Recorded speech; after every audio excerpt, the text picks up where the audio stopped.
Hi, my name is Christy. Welcome back to my channel where I take old things and turn them into new things. I've been getting a couple requests to do some easier videos like how to sew on a button or how to use your sewing machine.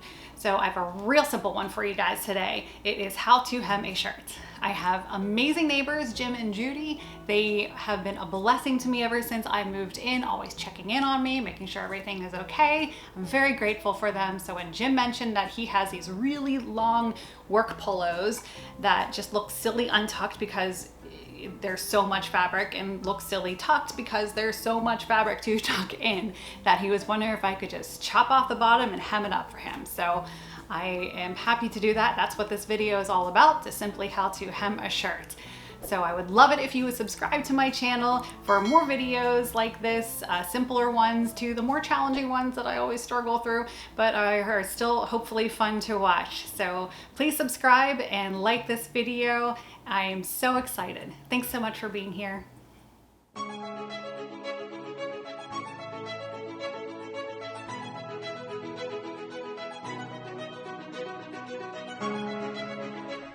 I had Jim try on the shirt, and we used pins to show exactly how much we needed to take off.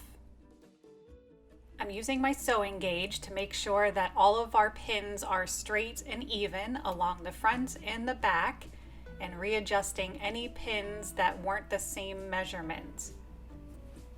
The front and the back measurements were slightly different, so I wanted to make sure that the side measurements were in between for a nice even taper.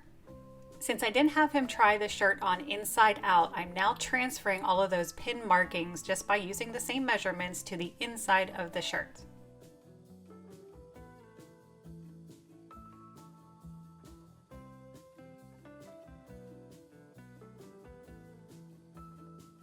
Now that all the markings have been transferred, it's just an easy game of connect the dots.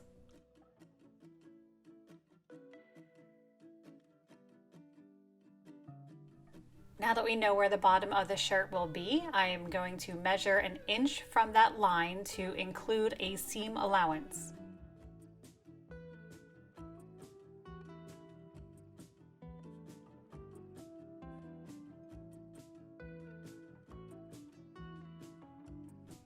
For a nice finished professional look, I am taking the shirt to my serger so I can serge along that bottom line that we just created. If you don't have a serger, no problem. All you need to do is just fold over the fabric once and then fold it over again to make the same professional hem.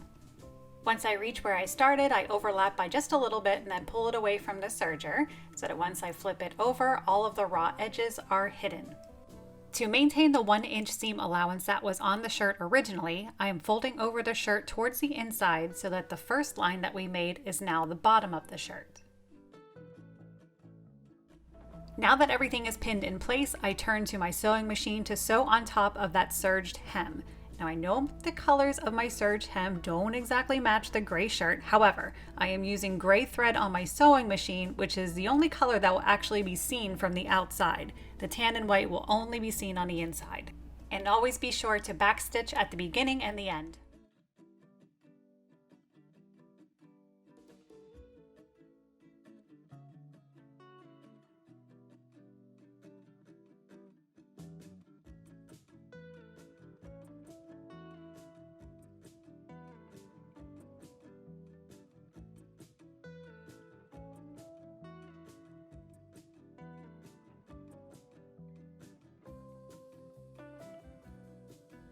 Here you can see that only the gray thread is showing.